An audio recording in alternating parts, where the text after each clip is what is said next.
جی ناظرین، اب ہم اپنے سوالوں کے سلسلے کا آغاز کرتے ہیں۔ سر، سب سے پہلے تو بہت شکریہ کہ آپ نے ہمیں اپنے اتنے قیمتی وقت میں سے وقت دیا۔ سر، میں جاننا چاہوں گی کہ چونکہ آپ بہت بڑے ادارے کے ساتھ منسلک ہیں، آپ since you are the CEO of Ittehad chemical industry, تو میں آپ سے یہ جاننا چاہوں گی کہ اتحاد کیمیکلز جو ہے وہ کس طریقے سے پاکستان کی معاشرتی صورتحال میں کنٹریبیوٹ کر رہا ہے؟ کوئی بات نہیں، تھینک یو، آپ لوگ آئیں میرے پاس۔ سر، اس موجودہ معاشی جو صورتحال چل رہی ہے، جو ایمرجنسی کی کنڈیشن ہے پاکستان میں، آپ کو کیا لگتا ہے کہ پاکستان اس سے کس طرح سے نکل پائے گا؟ کیونکہ حالات بہت زیادہ دگرگوں دکھائی دے رہے ہیں۔ انشاءاللہ دیکھیں جی، پاکستان تو بنا ہے قائم و دائم رہنے کے لیے، مگر یہ جو سیاستدان ہیں آپس میں ہر وقت لڑتے رہتے ہیں، جس کی وجہ سے ملک کی یہ حالت ہے۔ تو اس کے لیے ہمیں اکانومیکل یا فائنینشیل ایمرجنسی ٹائپ چیز لانی پڑے گی، جس میں تمام سیاستدان مل کر بیٹھیں اور ملک کے بارے میں سوچیں اور اس کو امپلیمنٹ کریں۔ اس وقت بہت ہی بری حالت ہے۔ فار ایگزامپل ہماری را مٹیریل کی LCs بھی نہیں کھل رہی، اور بینک ڈالر جو ہماری LC کھلی ہوئی ہیں وہ ریٹائر بھی نہیں ہو رہا ڈاکومنٹ، تو بڑی دوہری پوزیشن ہے۔ اور ادروائز ملک میں کرائسس کی وجہ سے اتنی ڈیمانڈ نہیں ہے، مگر اس کی وجہ سے ہیو اینڈ کرائے ہو گیا ہے۔ لوگوں کو پتہ ہے جو بھی وہ امپورٹ والی چیز ہے اس کو ویسے ہی بائی کر کے ملک میں پینک پھیلا رہے ہیں۔ سر، میں جاننا چاہوں گی کہ بڑی جتنی کمپنیز ہیں وہ ڈاؤن سائزنگ کر رہی ہیں۔ حال ہی میں ڈاولنس نامی ایک جو کمپنی ہے، وہ بھی بہت بڑی کمپنی ہے، انہوں نے 1000 کے قریب اپنے ورکرز کو فارغ کیا، اور سننے میں آیا ہے کہ ابھی 2000 کے قریب اور ایسی لسٹ تیار کر لی گئی ہے جن کو فارغ کیا جائے گا۔ یہ ایک انتہائی خطرناک صورتحال ہے۔ تو ایسی صورت میں ایک معاشی ایکسپرٹ ہونے کے ناطے آپ کو کیا لگتا ہے کہ کس طریقے سے ہماری معیشت جو ہے وہ سروائیو کر پائے گی، اور ہماری انڈسٹری جو ہے وہ کس طریقے سے نکل پائے گی؟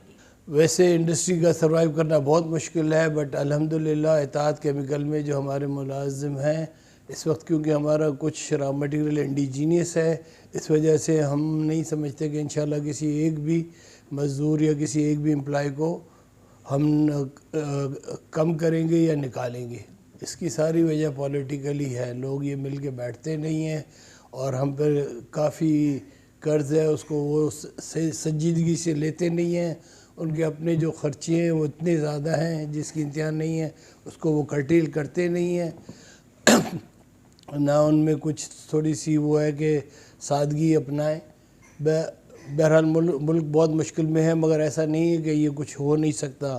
یہ سیاستدان آپس میں مل کر بیٹھے ہیں تو کافی بہتر ہو سکتی ہے۔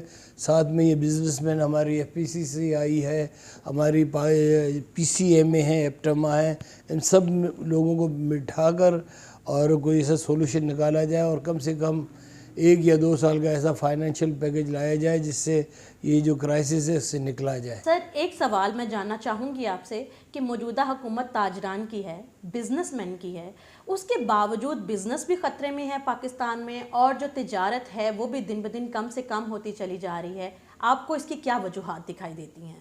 ایک تو یہ ہے کہ بیسک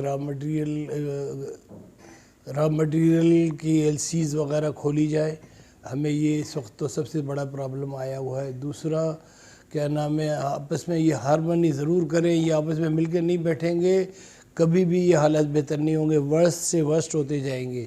اس کے لیے بالکل اس وقت اینڈ پہ آ گئے ہمارے ملک کے حالات فائنینشیل کنڈیشن میں۔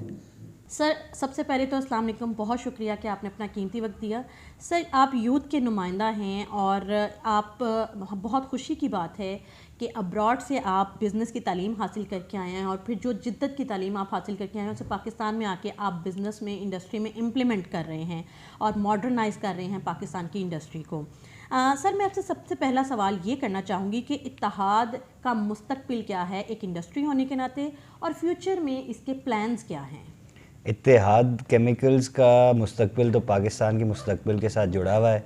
ہم کیونکہ انڈسٹریز کو ہی را مٹیریلز پرووائڈ کرتے ہیں، تو کیونکہ انڈسٹریز کو بہت زیادہ مشکلات کا سامنا ہے، انرجی کرائسس ہے ملک میں، ڈی انڈسٹریلائزیشن ہو رہی ہے، انویسٹمنٹ کیپٹل جو ہے وہ سارا ریئل اسٹیٹ کی طرف جا رہا ہے، جو کہ بہت ہی انپروڈکٹیو ایسیٹس ہیں۔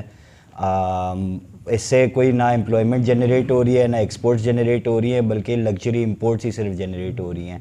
ایک اور جو بہت بڑا مسئلہ ہے اس ملک کا کہ اس ملک میں کسی نوجوان یا یوتھ کے کیٹیگری میں جو لوگ ہیں، ایج گروپ میں جو ڈیموگرافک میں لوگ ہیں، ان کو اس ملک میں رہنا نہیں ہے، کیونکہ ان کے پاس کوئی آگے فیوچر ان کو نظر نہیں آتا. یہاں پہ نہ انسانی حقوق ہیں، نہ عورتوں کے حقوق ہیں، نہ ویمن امپاورمنٹ ہے.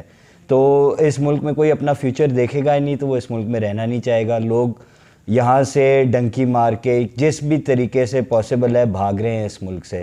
تو اس ملک کے پالیسی میکرز کو یہ سوچنا چاہیے کہ آیا وہ صرف اپنے اوپر ہی حکمرانی کرنا چاہتے ہیں at the end of the day, کہ وہ ایکچولی اس ملک کو آگے بڑھانا چاہتے ہیں.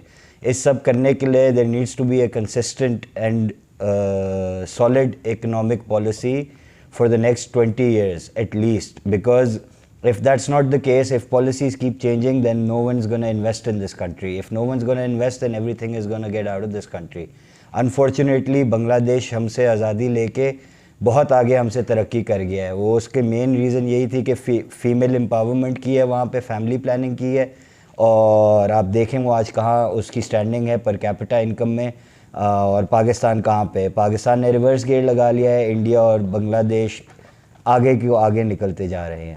رائٹ سر، پاکستان جو ہے ٹیکسٹائل ہب ہے، پوری دنیا میں ٹیکسٹائل ہب مانا جاتا ہے، لیکن بہت افسوس کی بات ہے کہ ریسنٹلی پاکستانی انڈسٹری جو ہے، ٹیکسٹائل انڈسٹری اسپیشلی، وہ کرائسس کا شکار ہے، چونکہ اتحاد کیمیکل سب سے زیادہ ڈیل جو ہے کیمیکلز کے لیے ڈیل کرتا ہے ٹیکسٹائل انڈسٹریز میں. تو اس صورتحال کے بارے میں آپ کیا کہنا ہے؟ ٹیکسٹائل بیسکلی پاکستان کی اس میں وہ تھی کمپیٹیٹیو ایڈوانٹیج ہوتا تھا کیونکہ کاٹن یہاں پہ بنتی تھی. لیکن آپ یہ دیکھیں ایک زمانے میں کاٹن کا پاکستان جو بادشاہ ہوتا تھا، آج پاکستان امپورٹ کرتا ہے کاٹن پوری دنیا سے. یہاں پہ کوئی ویلیو ایڈیشن نہیں ہے. آپ دیکھیں تو صرف وہ دھاگا بنا کے ایکسپورٹ کر دیتے ہیں. حالانکہ بنگلہ دیش میں کوئی کاٹن نہیں ہے، لیکن اس کی گارمنٹ ایکسپورٹس جو ہیں وہ پاکستان کی ٹوٹل ایکسپورٹ سے بھی ڈبل ہے.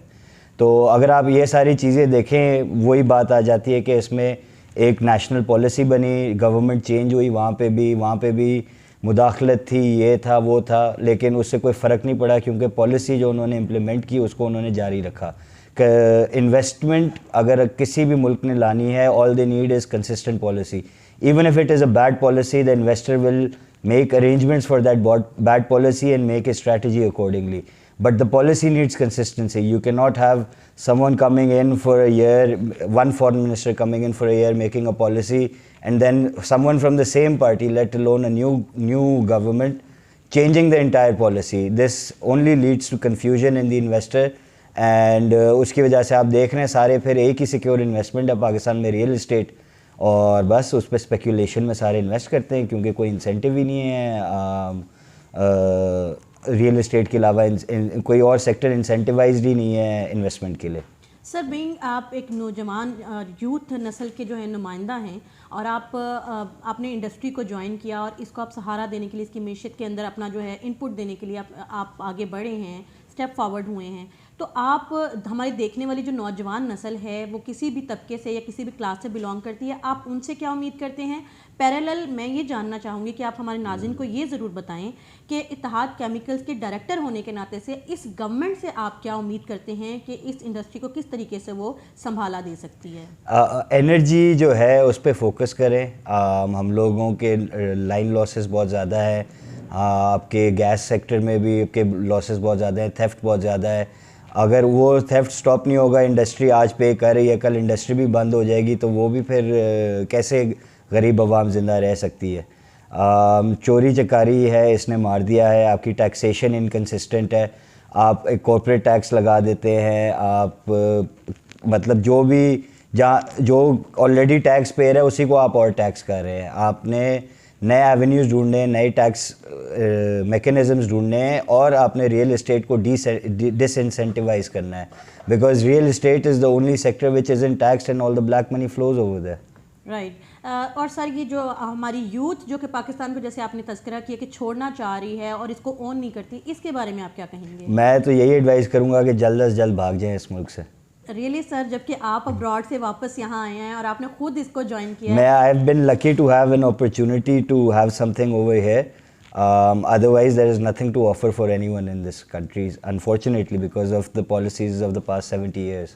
تو سر لاسٹ میں ہمارے دیکھنے والوں کو یہ بتائیے گا، کیونکہ آپ خود ایک نوجوان نسل کے نمائندہ ہیں، تو آخر کیوں ہماری جو بزنس کمیونٹی ہے اس میں جتنے نوجوان آپ اپنا انپٹ کر رہے ہیں یا اسٹیپ فارورڈ کر رہے ہیں، کیوں وہ ایک گیٹ ٹوگیدر نہیں کرتے، ایک گروپ نہیں بناتے، اور کیوں وہ کوئی انیشیٹو نہیں لیتے ہیں، ایک ارج نہیں کرتے ہیں اپنی گورنمنٹ کو، یا کوئی نیا فیوچر پلان نہیں دیتے ہیں، پالیسی نہیں سجیسٹ کرتے ہیں، آخر وہ لوگ اپنا انپٹ کیوں نہیں دے رہے ہیں؟ دیکھیں پاکستان کا ایک اور کافی وہ ہے پرابلم ہے کہ یہاں پہ جو اولڈر جنریشن ہے اس نے کبھی ینگر جنریشن کو وہ نہیں دیا، اپرچونٹی ایز سچ نہیں دی. یہ جو ایک کانسیپٹ ہے کہ میں بڑا ہوں تو میں ٹھیک ہوں، یہ پاکستان میں بہت زیادہ کامن ہے، اور جس کی وجہ سے یوتھ بہت ڈی موٹیویٹ ہوتا ہے. جس نے ٹائم کے ساتھ چینج نہیں کیا وہ پھر پیچھے ہی رہ جاتا ہے، اور یہ ہم لوگوں کو اپنے ارد گرد دیکھتے ہیں تو بالکل یہی سب نظر آتا ہے.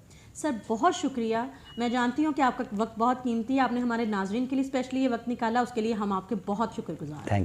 Thank you. بہت شکریہ سر. ایک بار پھر میں بہت زیادہ اپنے ناظرین کی طرف سے شکریہ ادا کروں گی کہ آپ نے اپنے اتنے قیمتی وقت میں سے ہمارے ناظرین کو وقت دیا اور ان مسائل سے آگاہ کیا جس کا سامنا پاکستان کو ہے اور جن سے ہم لوگ نکل سکتے ہیں ذرا سی عقل مندی کے ساتھ. ناظرین، ہمارے ساتھ موجود تھے اتحاد کیمیکل انڈسٹریز کے CEO غلام مصطفیٰ کھتری صاحب. یہ وہ شخص ہیں جو پاکستان کی معیشت کو سٹیبل کرنے میں اپنا ایک اہم کردار ادا کر رہے ہیں. اگر آپ اس طرح کی معیشت سے ریلیونٹ موضوع اور قرین ترین شخصیات کے انٹرویوز دیکھنا چاہتے ہیں یا ان کے بارے میں جاننا چاہتے ہیں یا ان کی رائے دیکھنا چاہتے ہیں کہ پاکستان کی موجودہ معاشی صورتحال کے بارے میں ان کا کیا کہنا ہے، تو رائے کا اظہار کمنٹس میں کیجیے گا. چینل کو سبسکرائب کر کے گھنٹی کے نشان کو دبا دیجیے گا. سعدیہ خالد کو فی الحال کے لیے اجازت دیجیے. ملتے ہیں اگلی ویڈیو میں. اللہ حافظ.